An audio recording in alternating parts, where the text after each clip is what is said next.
highlight for me this summer was the Game Maker's Toolkit Game Jam that was hosted last weekend, the 10th to 12th of July, where a friend and I bunkered down in my new apartment and made a game in 48 hours. Mark's Game Maker's Toolkit is a wonderful YouTube channel that analyzes games and their design. If you're interested in games and what makes them great, you should go check him out. His channel is very popular, and the Game Jam was one of the biggest this year, receiving a whopping 5,467 submissions, and at the writing of the script, has over 120,000 reviews.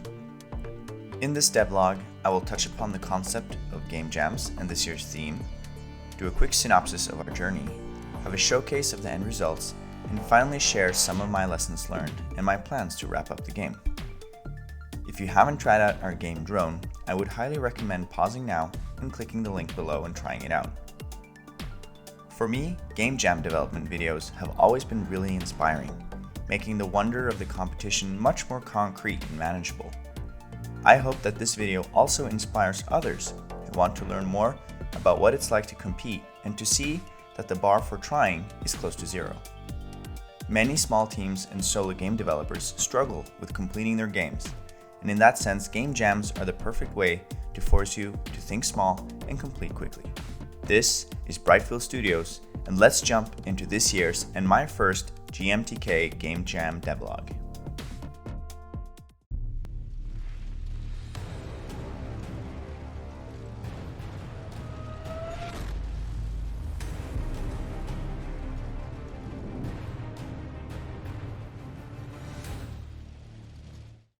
So some of you may be asking, what is a game jam? Though details vary from jam to jam, the core idea is simple. You get a very limited amount of time to make a game from scratch. Some jams can be up to a week long, while others are much shorter. For GMTK, we had 48 hours from 9 o'clock Friday evening Central European Time to 9 o'clock in the evening on Sunday. Depending on how intensely you wish to compete, this leaves about 32 hours, given 2 nights of 8 hours sleep. Spoiler, I couldn't sleep for more than 5 hours each night because I was that excited. For GMTK, you don't need to have made your own art, assets, audio effects, and music, only be licensed to use them. If you do make your own stuff though, that's great, and many teams choose to focus on showcasing art and sound, which is their forte, rather than coding and making full-fledged games. This plays well with GMTK, where there are additional ratings for art and sound, respectively, for those participants who would like to compete in those categories.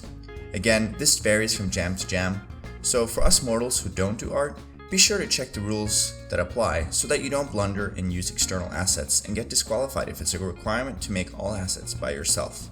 Oh, and this applies for code as well. Depending on the jam, all code may or may not be written in the period of the competition.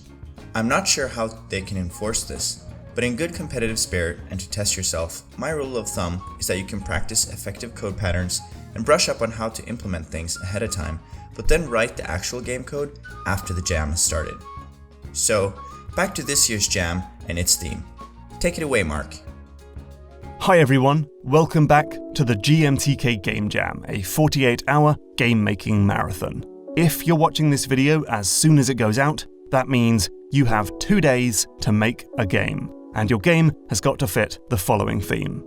This year, for 2020, the theme is out of control. As ever, how you interpret that is entirely up to you. A mountain bike with no brakes is out of control. A game where the rules change every turn is out of control. A virus that can leap from host to host is out of control. Thanks, Mark. With that in mind, our team started day 1. Given the kickoff is at 9 p.m., and that my friend had quite a journey to make to and from our makeshift studio, we decided to spend the evening to brainstorm, discuss, and plan the project. We brainstormed with post-its for about half an hour, and then to spark inspiration, we broke down the process into different lenses. First, we played around with the word control and researched what the definition of control is. Here a lot of interesting neighboring terms came up, such as flight controller. We also visited the phrase going out of control and dabbled with psychology and distorted reality as a concept. Second, given the reference to 2020 being a little bit out of control, we considered many political and contemporary themes. Themes such as Black Lives Matter and COVID are of course very topical, But in the end, we felt it was too political for a fun game jam, and that there would most likely be a lot of competition when it comes to COVID virus games. Third, we then messed around with the word CTRL or control and other computer-related themes. This could be either escaping a controller as a part of a theme on a story, or not having the control key or being able to use the control key for only a certain number of times. Bad controls such as spluttering or the drain of control, or that the controls would change over time, or finally that it could be the fact that you could not actually directly control the player, but instead herd the player around like herding cats or lemmings for those who remember that game. Finally, we image searched control. And here we got a lot of fun matches and even played around with the goofy idea of Lady Gaga's album Out of Control, such as having to balance falling objects falling on her horned head. Or the fact that results showed a lot of rebels and uprisings and totalitarian states, and that the idea could be a board game where you had to quell rebel uprisings, much like in Rebel Inc. We were inspired by the idea that you couldn't have total control, but at the same time we didn't want it to be disorienting or unintuitive. We therefore ended up merging the cat herder idea with the concept of losing control over time, with two alternative approaches. The first alternative was a game where you, the farmer, sat by your breakfast table and controlled the farm by herding ducks around with different chicken run-esque mechanizations. Using these contraptions, you could lure the ducks around, manipulate the level, and chase away threats, but never actually control the ducks themselves. The second idea was a post-apocalyptic adventure game where you were a scavenger that searched ruins via the use of 3 drones.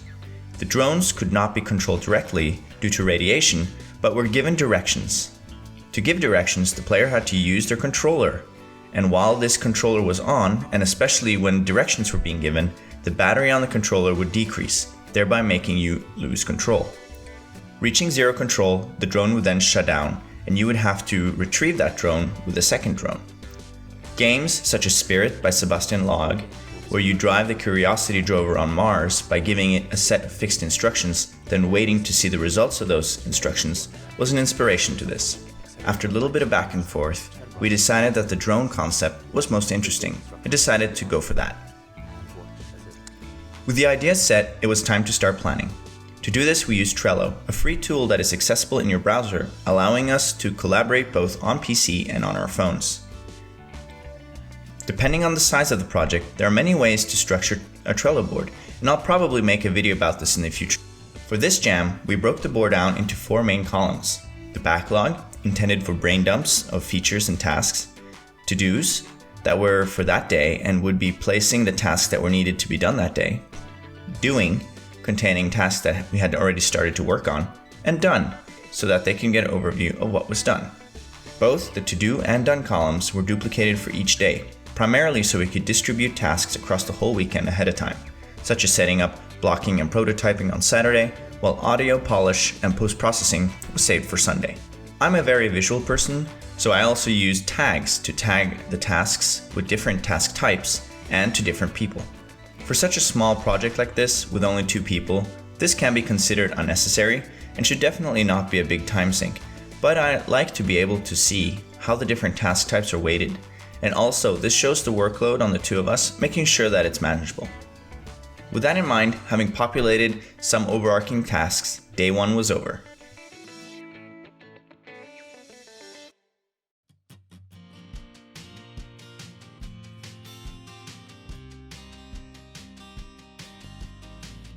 Day 2 started off with blocking and prototyping. Oh, and loads of coffee. Being super excited about the jam, I had slept really badly, but I was ready to throw myself into the development. Blocking stage is all about getting a scene up and quickly, so that the core mechanics can be fleshed out. I set up a basic level, just a flat cube, added some walls and created a player character, some danger zones and an end zone, and also created an artifact game object so that the character had something to pick up. To begin with, I coded a basic point-and-click controller using Unity's nav mesh and nav mesh agents. We quickly saw that this was way too much control for the player and scrapped this for a rotating compass header. While my friend would start to code the new movement mechanics using the compass header, I jumped into Blender and started to cook up the drone model. The design had come to me while I was trying to sleep, so there was no particular plan behind the design, but the idea was sort of a futuresque sci-fi drone that would hover over the ground. In retrospect, I guess it had some associations with Eve from WALL-E, the gunner drones from Portal, or the Sentinels from The Matrix. Anyways, I gave it a dark and industrial core with a shining white mask to cover it. The tentacle grips and the rib cage gave the drone a really nice silhouette, but I also hoped that if I had time I would be able to animate it. The tentacles would then pick up the artifact with its grip and then place them in its rib cage like a backpack. Texture-wise, I gave the model just the two materials, the white front, which had a high glossy appearance, and the matte metallic underside. The eyes got a red glass material with emission light. I imported the model and set up the prefab. I added spotlights to emanate from its eyes and a point light for the engine's exhaust. The engine would also get its own particle effect to simulate the exhaust. In retrospect, this exhaust is a little bit too big and takes up too much of the model and covers up the rotating compass, so I'll have to fix that later. For the GUI, we wanted something simple and clean. And also, we didn't have much time to make any fancy sprites, so we mostly kept with the default Unity presets for buttons and panels. We found some open source sprites and I drew up the game logo and the drone icon, but it was mostly stock photos. I also set up a life area, an artifact area, and a control area. The life area held a display for the player's lives. First we used placeholder hearts, which would then later be replaced by the drone images in 4 different states: active, ready, lost, and recovered. The artifact area held images of all the artifacts. Here the idea was that until you found the artifact, it would be a question mark.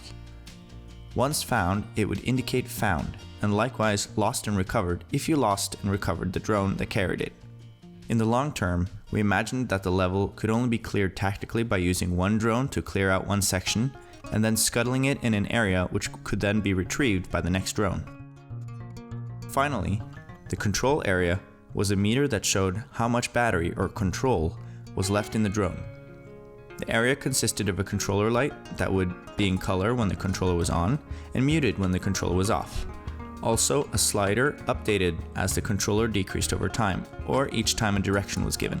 I never had time to swap these out with our own visuals, and due to the lack of time to test things, we never actually noticed that the slider was in fact interactive. And in our feedback, we were told that several players were trying to increase their control using the mouse.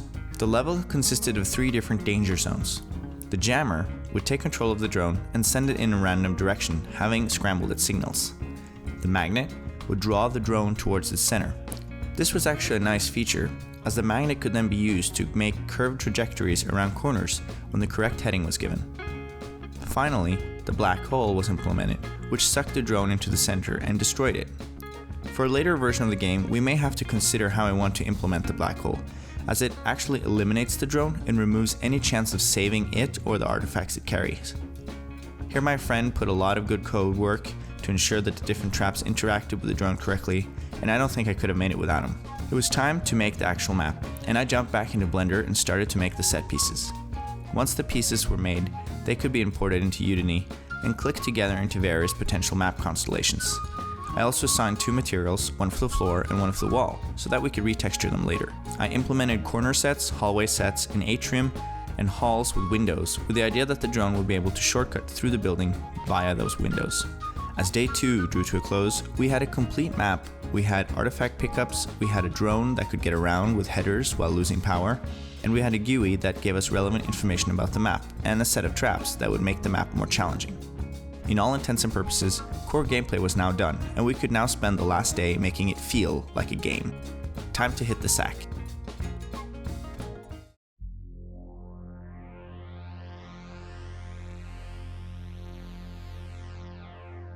We all wished it had ended otherwise, but unfortunately it was not to be.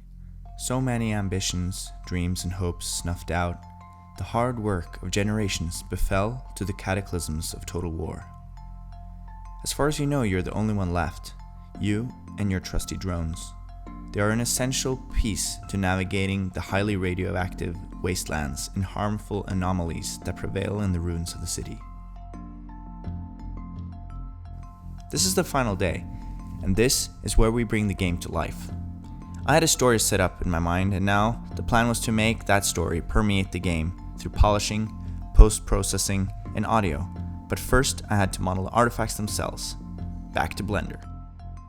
I had from the start an idea that we had to retrieve artifacts. Initially, these artifacts were reminders of the glorious past. I really wanted a teddy bear and a photo album to be symbols of this, but when we thought about what else we wanted to implement, we kept ending up with textbooks, which were really boring, so we agreed on water and a first aid kit. I guess it's always useful to have that lying around, especially when the world has ended. For these models, instead of assigning several materials, I decided to unwrap the mesh and then hand draw my own textures. This was a whole lot of fun, and given the artifact sizes were so small, I could get away with limited time and drawing skills. The rest of the day we used on particle effects, post-processing effects, and audio. This is the kind of work that's a lot of fun and could always be done better, and to not spend all weekend on it, we kept this for last. The post-processing was a lot of fun, and I think it definitely had a big impact on the experience of the game, though I may have overdone it a bit with the camera movement blur. The dark radioactive gloom really comes through.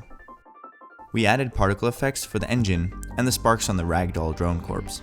Oh yeah, that's right, I created a second prefab of the drone, which just includes the mesh and the particle effects, and it serves as a replacement for the actual drone when it runs out of power.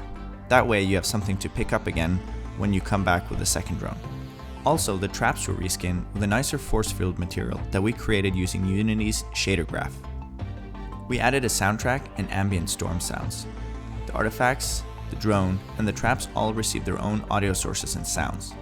The drone even got its own DRS, or drone response system, as I called it, which was basically a script and an accompanying audio source, which enabled it to play various response sounds depending on what happened to the drone. Unfortunately, we didn't have time to add all the sounds we wanted, like a pickup sound and the end of map or failed sound, etc. With 4 hours left, I realized I hadn't even made a main menu, so I quickly cobbled together the main menu scene and the credits page and hooked all the scenes together with an intro splash screen and some fade transitions. Not having time to create any tutorial levels, we crossed our fingers and hoped that we could write good enough instructions there. The last hours we spent on finding bugs and fixing these. We added a pause menu which let you restart and hooked up mission failed and mission success panels. The success panels also showed which artifacts had been found and lost, and in the long term we wanted to give some sort of star score in combination with the time that had been used. A lot of these features we learned to implement on the go, and we couldn't have made it without the amazing tutorials that we find on YouTube, among others from Brackies, who has short, intuitive, and quick-to-learn tutorials on everything from post-processing, audio sounds and audio managers, shader graphs, particle systems, lightings, scene managers, and transitions, and much, much more. I'll be sure to add his link in the description below, and be sure to check him out. With 6 minutes to spare, we finally uploaded and submitted the game. Phew! What an incredible journey. It's now about 6 days after the game jam has finished, and in retrospect, I've learned quite a bit. Some of my lessons learned: first of all, I want to mention the incredible feedback you get by having your game uploaded to a game jam. Although we didn't get as many reviews as we'd wanted, we did get some incredible feedback, and a lot of this will be used if we intend on taking the game further and trying to get it onto Android or iOS. Of course, some of this feedback was focused on technical improvements, but other feedback really gave us a lot of insight into how we can improve our game. For instance, someone mentioned that since we were trying to make the drones seem so valuable and that a big part of the game was trying to retrieve them, they recommended that we should give them more personality. Maybe make them unique in some way, either by having different color schemes or maybe even different functionalities so that some drones could do certain tasks while others could not. I also think that we really underestimated the time necessary for testing. We didn't test with other people other than ourselves, and really some of the blunders such as the interactive slider were really unnecessary. Finally, and this tip is for game jams specifically, but I definitely think that size and the fact that you had to download the game versus playing it in the browser had a big impact on the amount of reviews we got. When it comes to size, the fact that we spent the entire weekend learning how to make a game meant that we didn't have any time to learn how to optimize the game. And so we ended up having quite a large game given a 48-hour jam. One of our respondents had sifted through the game files and mentioned that in fact the biggest causes for the large game size was actually our audio. By having to download the game rather than to play it in the browser, I definitely think we excluded several players who didn't want to bother downloading the game and just wanted to filter through games that were in the browser. Optimizing the game is not only smart for the game jam, but definitely if we plan on porting this for the mobile. For my closing remarks with regards to this game jam, I think that this has been an incredible experience for me and my friend, and it's definitely something we're going to be doing again. Like I mentioned earlier, one of my major struggles is the fact that I get too ambitious and plan on these huge game projects which I never really complete.